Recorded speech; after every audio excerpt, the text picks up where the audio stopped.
our Constitution supposedly was penned as a Christian nation. All men are created, what? Created, right? All men are, say it with me, created, right? So apparently our forefathers believed in creation. They believed in a God. But Satan says, I'm not happy about that, because remember that Satan's big lie against God turns out, and I'll tell you what it is in just a moment, there's a big lie against God. But in heaven, when Satan said, I shall be like the Most High God, the only way he could be like the Most High God is to get followers and people who worshiped him, people who honored him, maybe even in spite of themselves. So the big lie that Satan brought to the United States of America in our early years, which he had brought it before, of course, to other countries, but this Christian nation to deceive us, was the lie of evolution. So we begin to build, can you imagine, man builds schools, and then we get so big in our schools and so knowledgeable that we know more than God knows. So suddenly there is no God. We get so smart, we talk ourselves out of God. So even when I was a kid in school, we were taught evolution. Did anybody else here taught in public school? Some of you go to public school. You were taught in evolution. My brother Tommy, he's 6 years older than me, we went to a little grade school, and he was the smart one in our family. He always made straight A's, made the rest of us live tough, because our folks say, now you better do better too. So Tommy made straight A's, but in the 8th grade, he had a test. And back then, they weren't, evolution hadn't evolved to where it is today, so back then it was really simple. The test was, where did man come from? And you were supposed to put from monkeys. Right? Now that's a long time ago. And of course, we're in the middle of nowhere down there. But anyway, they wanted you to say that you were not created by God. So Tommy told my folks, and they said, you don't have to put that. Just say that you were created, man was created by Jesus. And he wrote that on his test, and the Christian principal gave him a, pardon this word, we use it at home, a whooping. Right? Some of you know what a whooping is. It's a lot different than a spanking. If you've never had it, if you had my dad, you'd know. Anybody have a dad that gave you a whooping instead of a spanking? All right. You know the difference in. That whooping's just a lot more fierce. I'll tell you, that's a serious one right then. You have some serious time before you can sit down right.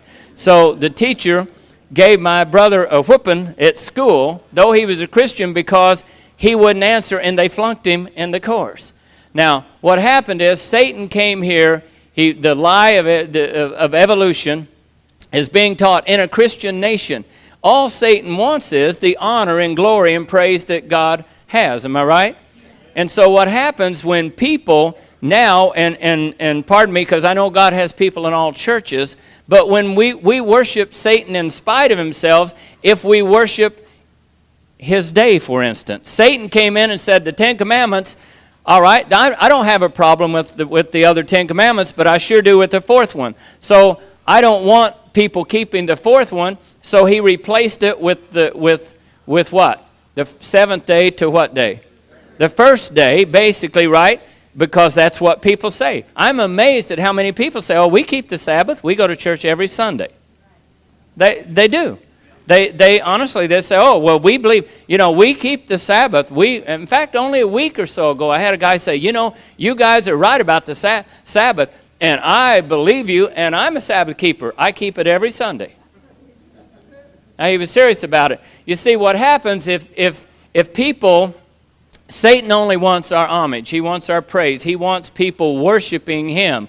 So he came to this earth, and his tactics is not changed since heaven. So what he's doing is getting followers. So when we teach evolution as a Christian nation, and when we are not keeping the holy seventh-day Sabbath and replacing it with his day, then he's getting the homage and the praise that he wants and feels that he deserves, and he's on top of this world. In fact, I think the Bible even says something like he's the prince of this earth. But his time is short-lived. And so what happens is Satan, instead of trying to kill all the people like happened with the papacy in the Dark Ages, where something like, I'm told, 50 to 75 million people lost their lives in the name of God, name of Christianity. One of the first things I put in the book is that I heard someone say quite a while ago, no one loves doing evil more as happily as someone doing it in the name of God. And let me see if it's right here in the very beginning, how we wrote that down, Dwight. Because I think it's important when we begin to think about it.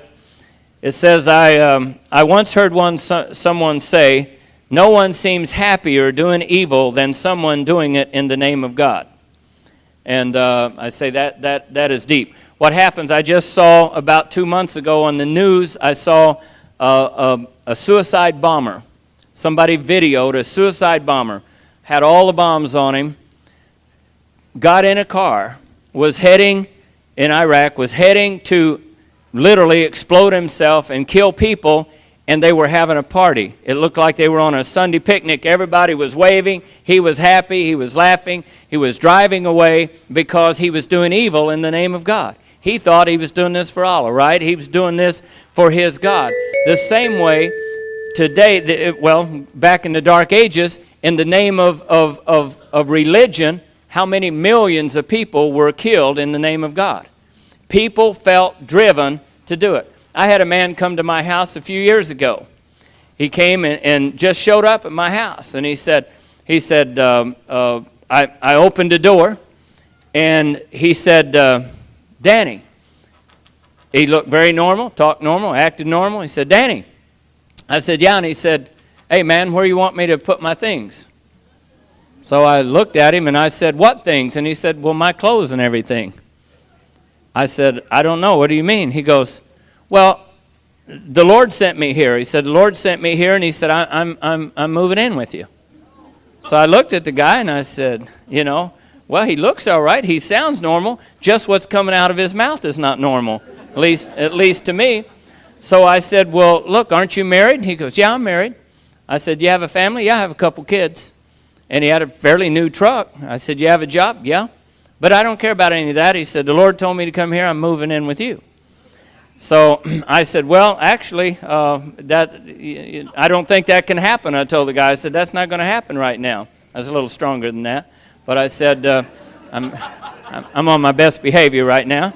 So I said, basically, that's not going to happen. And so he said, well, yes, it is. The Lord told me to come here and to serve you. And I said, well, I don't need any servants. And he said, well, pardon me for saying this, but I took the leisure. I got here a little bit ago, and I walked out and I looked into your garage, and it's a mess. You need somebody to clean it up and work for you, and I'm supposed to do that, he said. And I said, well, I agree with you. The garage is a mess, but that's not going to happen. So he said, well, listen, I need to come in and take a shower. He said, can I take a shower? So I'm like, what am I love watching you on TV. He said, I sing like you, I look like you. And I said, I'm sorry.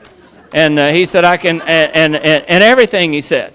Hey, look, our shoes you got shoes, I got some at home, the same color as yours, he said. And I said, okay, this guy, there's something wrong, right? I don't want to say like he's bananas or something, but something's wrong with this picture. So, but he's serious as can be. So I try to be as nice as he can, and I don't know exactly what to do. So I say, well, okay, and I wouldn't do it again, but this case, I said, all right. He came in, took a shower. I heard a lot of noise going on in the bathroom, like glass shattering. So the door opened up. He said, hey, Dan. Hey, man, everything was Dan, man. Hey, Dan, man. He said, come here just a second. I said, yeah. And he said, can you look in here? I said, yeah. He said, I hope you don't mind. I had a little problem. The shower doors that were glass was all in the floor busted.